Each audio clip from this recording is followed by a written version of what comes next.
माघ पौर्णिमा व्रतकथा. एका पौराणिक कथेनुसार कांतिका नगरात धनेश्वर नावाचा ब्राह्मण राहत होता. दररोज मिळत असलेल्या भिक्षा आणि दान यावर त्याची जीविका सुरू होते. त्याला संतान नव्हती.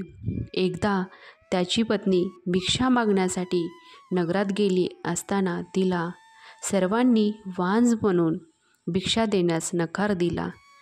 तेव्हा तिला एकाने 16 दिवस काली देवीची पूजा करण्यास सांगितले. सांगितल्याप्रमाणे पती पत्नीने तसे केले.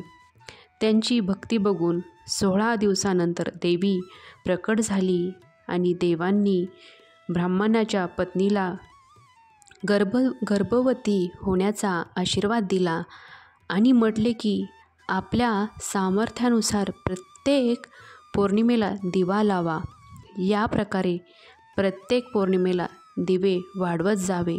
जोपर्यंत किमान 32 दिवे होत नाही.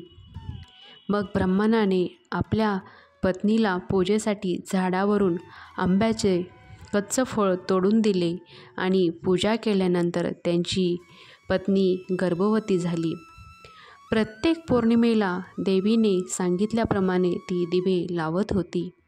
देवीच्या कृपेने तिला एक पुत्राला जन्म दिला, ज्याचे नाव देवदास असे ठेवले. देवदास मोठा झाल्यावर त्याला त्याच्या मामासोबत शिक्षण घेण्यासाठी काशी येथे पाठवले. काशीत असे काही घडले की धोक्याने देवदासाचा विवाह झाले. देवदास म्हणाला की तो अल्प आयु आहे, तरीही बळजबरीने त्याचे विवाह केले गेले. जेव्हा देवदासाला घेऊन जाण्यासाठी काळ आला तर ब्राह्मण दाम्पत्यांनी पौर्णिमेचे व्रत केले होते, म्हणून काळ त्याला घेऊन जाण्यात असमर्थ ठरला. तेव्हापासून पौर्णिमा व्रत केल्याने संकट टळतं आणि सर्व इच्छा पूर्ण होतात असे म्हटले जाते.